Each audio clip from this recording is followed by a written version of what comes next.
Welcome. Will you please state your name, when you joined the chorus, and how long you were in the chorus?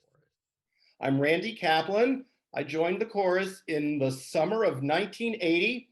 I sang for 18 years until the end of the season, 1998.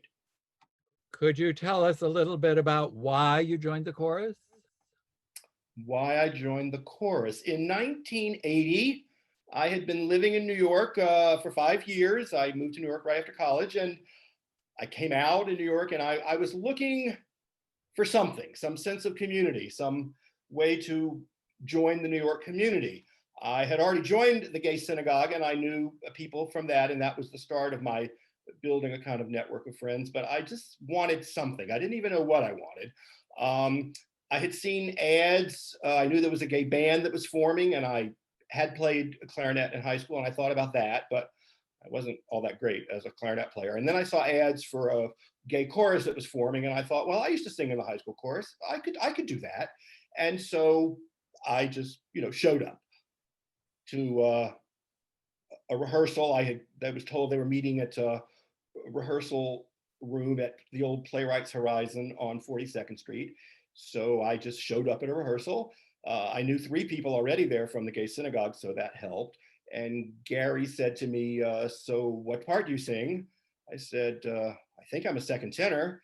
And he said, "Okay, go sit over there." That's how it was back in those days. There were no auditions. You just came. You showed up. There was maybe 50 people, I think. I'm not sure. I'm going to guess about 50.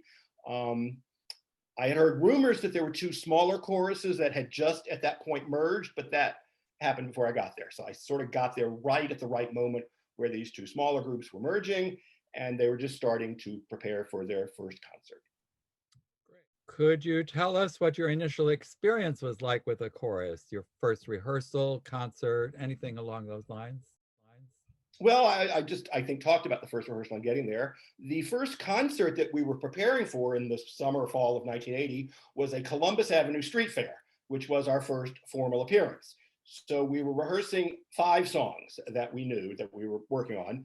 I hope I got this right. Someone will correct me if I'm wrong, but I'm pretty sure the 5 songs we knew were Rhythm of Life from Sweet Charity, He Ain't Heavy, He's My Brother, a folk song that was we sang a lot, uh, an old barbershop quartet called What Do You Do with a Drunken Sailor that was a lot of fun. My Buddy, an a cappella song, I think from World War One that we sang a lot. And then, of course, the finale was New York, New York. So we sang those 5 songs. We were called to the stage. Here it is, folks, the New York City Gay Men's Chorus, our first appearance ever. I don't think the crowd knew what to expect, but we were pretty good. We had rehearsed these 5 songs. We were pretty good. We didn't have any outfits or a uniform, so everyone was told to wear a plaid flannel shirt and jeans, which of course was the standard clone outfit of the late 70s. We all had big hair. We all had beards and mustaches. If you see the early photos, and that was my first concert, and it was great. I mean, the crowd really received us very well, and we thought, oh, this could be something. This is great. And then from then we went on to rehearse the upcoming Christmas concert. Could you talk about a favorite moment or two you've had in the chorus? Well, there are so many in 18 years. Where do you start? But the one that always sticks out in my mind was our appearance at the Metropolitan Opera in November of 1985. It was, the AIDS crisis started in, I don't know, where do you really date that? I mean, 82 maybe. I don't know when it started, 82, 83. And there had been several small gay community events that we were a part of to raise funds for AIDS research. But the very, very first New York major AIDS benefit was at the Metropolitan Opera, and they got some real celebrities to join in Bette Midler, Lily Tomlin, Peter Allen was there, big celebrities. And this was a huge event. And we were just really excited. And so we sang 2 songs at that, My Buddy and Mark Reese's thrilling arrangement of Sometime When We Touch. And we rehearsed those 2 songs within an inch of its life. I mean, no 2 songs have ever been better and more rehearsed. And they were great. They polished, they were great. And so we sang our 2 numbers. It went over great. But here we were on stage at the Met, backstage. We got to go to the party afterwards, this big seated dinner on the plaza level of the Metropolitan Opera House. We were hobnobbing with some of the celebrities. James Levine came and sat down at a table with us. I mean, Gary Oldman and the other opera queens, we were like dying. I mean, we're talking to James Levine. This is amazing. We were like Cinderella at the ball that night, and it has really stuck with me most of my life. Do you have a favorite song that you've sung in the chorus, and why? Well, I mentioned Sometimes When We Touched a minute ago, and then there's another one that's Love Lives On. And those two songs were both these thrilling Mark Reese arrangements that they were so well crafted and they felt so good on your voice to sing them. And the audience always responded wonderfully when we sang them. So, like those two songs, we sang them so many times. 20 years later, they're still in my blood. I could probably still sing them now without any music. I just remember them so well. You mentioned Best of the Best. Do you have another concert favorite that you've done or two? Yes, there are two that stand out. Well, there's so many that stand out, but two that really stand out. The Sondheim concert, you could remind me of the date because I'm not sure. Late 80s, maybe, I don't know.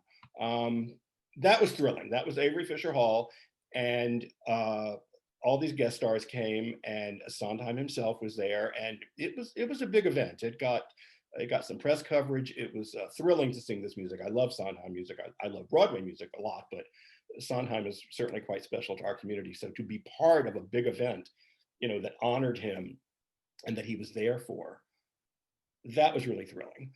And the other one that always stands out is the opera concert. I'm also a big opera fan, and I had never actually, I mean, I loved this music all my life, but to actually sing it, to dig into these famous opera choruses and to sing them with other opera stars of the Met and City Opera who showed up, and Terrence McNally hosted it. It was a thrilling event, and that one has really stuck with me.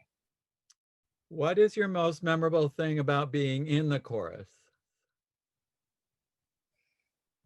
How do you answer that one thing? I, like so many people probably have said, I built a circle of friends that stayed with me, although so many of them died from AIDS in those days. But I built up this circle of friends that they were all second tenors. I mean, I'm sitting in the second tenor section, and the first three rows of the short second tenors, we all got to be very close. Jay Lessinger, Peter Manette, Michael Gill. We just all, because we were so close in contact, either, so that we were always hanging out together, that I just built up this sort of network of friends that were very close.